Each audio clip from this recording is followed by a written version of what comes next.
those Saudi Arabians.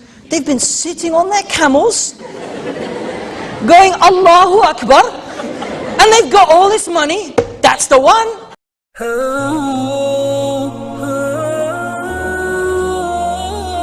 Bismillahirrahmanirrahim. Anthony Wachau Gavin Green sejak kecil selalu mempertanyakan agamanya. Semakin tumbuh dewasa semakin banyak pertanyaan yang ia miliki, hingga suatu hari ia memutuskan untuk lupakan agama, tujuan hidupnya untuk mencari uang. Ia berpikir bahwa kekayaan pangkal kebahagiaan. Ia pun melakukan penelitian agar bisa kaya namun tanpa kerja keras. Inilah awal mula ia menemukan Islam.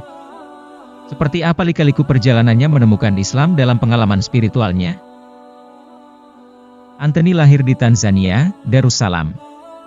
Ayahnya adalah seorang administrator kolonial di kerajaan Inggris terdahulu.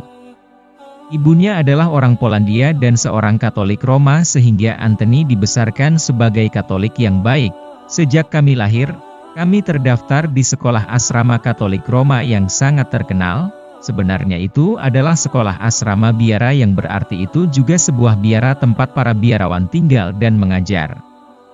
Tempat ini disebut sekolah, jelasnya. Di usianya yang baru 2 tahun, Anthony dan keluarganya pindah meninggalkan Darussalam.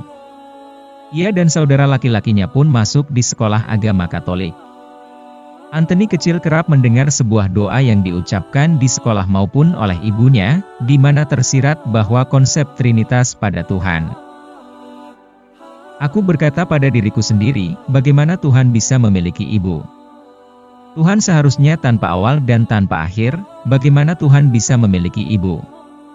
Jadi aku duduk di sana memikirkan ibu Tuhan ini dan saya memutuskan untuk diri saya sendiri bahwa jika Mary adalah ibu dari Tuhan, dia pasti Tuhan yang lebih besar dari Tuhan, kenang Anthony.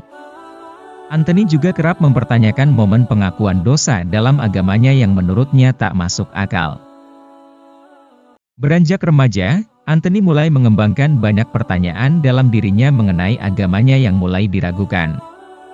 Namun, belum sampai menemukan jawabannya, Anthony ditinggal oleh ayahnya yang pindah bekerja ke Mesir.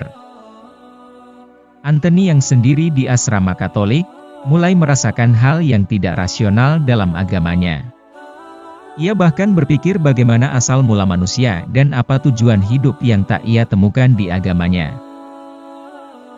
Beruntung, Anthony mulai mendapat pencerahan dengan berpikir untuk mengenal agama lain. Saya berpikir tentang tujuan hidup, saya mulai berpikir saya mulai mencari melalui agama lain. Anda tahu apa saja yang saya pikir dapat memberi saya wawasan dan pemahaman tentang apa tujuan hidup. Itu terjadi ketika saya 19 tahun setelah menghabiskan liburan di Mesir. Saya memiliki percakapan tentang Islam, kenangnya. Mengenal Islam, percakapan yang berlangsung selama 40 menit itu membuahkan keraguan besar pada Anthony akan agamanya. Ia semakin merasa bahwa agama yang ia peluk tak rasional dan mulai terbuka untuk mengenal Islam. Namun, Anthony masih belum meyakini Islam sehingga ia justru terombang-ambing dalam keraguannya. Anthony yang bingung akhirnya malah memilih minum alkohol dan merokok hingga mabuk. Tetapi itu adalah titik perubahan besar dalam hidup saya. Anda bisa mengatakan itu adalah pencerahan. Tidak seorang pun jika Anda sedang dalam perjalanan spiritual pencarian kebenaran, Anda tidak akan berpikir bermimpi melihat Islam, tapi semuanya bertahap, imbuhnya. Di usianya yang sudah 19 tahun, Anthony menjadi bagian dari kelompok hippie. Ia sempat melupakan agama, melupakan spiritualitas, melupakan segalanya dan hanya berpatokan pada dunia. Di sini, Anthony mulai fokus untuk mencari uang agar mendapat kebahagiaan yang tak dimilikinya saat mendalami agamanya. Bagaimana saya menghasilkan banyak uang dengan sedikit usaha karena siapa yang ingin bekerja keras, yang ingin menghabiskan seluruh waktu bekerja, Anda menginginkan uang dan kemudian Anda ingin menikmati uang itu. Jadi lebih sedikit bekerja lebih banyak uang, itulah yang kita butuhkan kenikmatan maksimal, tegasnya. Awalnya, Anthony berpatokan pada orang-orang Jepang.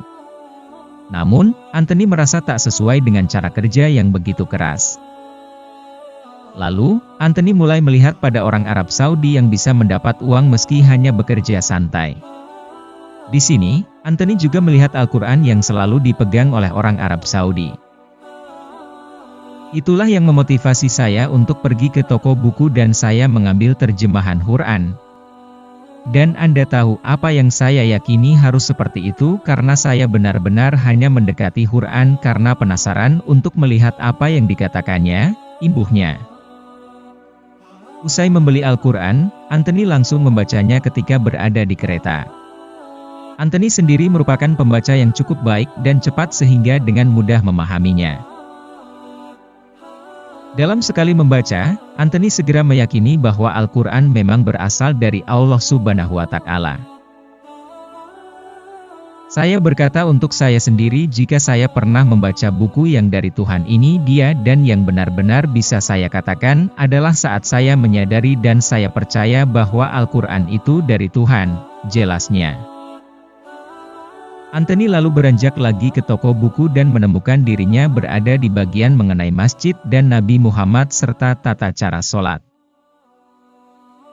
Ia pun takjub dengan bacaan di buku-buku tersebut dan segera meyakini bahwa Tuhan hanya satu yakni Allah Subhanahu wa Ta'ala. Aku percaya hanya ada satu Tuhan yaitu Allah dan Muhammad adalah utusannya, terangnya. Setelahnya, Anthony lalu pergi ke masjid dan sholat. Orang muslim di sekelilingnya lantas mengajari Anthony tata cara sholat. Sepulangnya dari masjid, Anthony merasakan perasaan luar biasa yang tak pernah dirasakan sebelumnya. Di situ, Anthony lantas segera menjadi mualaf dengan mengucap syahadat. Meski Anthony sempat kesulitan beradaptasi, bahkan nyaris keluar dari agama Islam, namun keteguhan dan keimanannya membawa Anthony untuk kembali meyakini Islam. Kini, ia pun bangga dengan keyakinannya sebagai seorang Muslim. Meskipun saat itu ketika saya masuk Islam, saya benar-benar membutuhkan waktu 2 tahun lagi sebelum saya benar-benar dapat mulai berlatih dengan benar dan Anda tahu sebenarnya sangat sulit untuk melepaskan cara hidup saya yang lama. Itulah yang terjadi pada saya selama sekitar 2 tahun tapi Alhamdulillah, kamu tahu Alhamdulillah saya kembali ke Islam, pungkasnya. Begin by praising Allah, we praise Him, we seek His help and we ask for His forgiveness. And we seek refuge with Allah from the evil of ourselves. Semoga bermanfaat dan menambah keimanan kita semua. Amin. Terima kasih. Wassalam.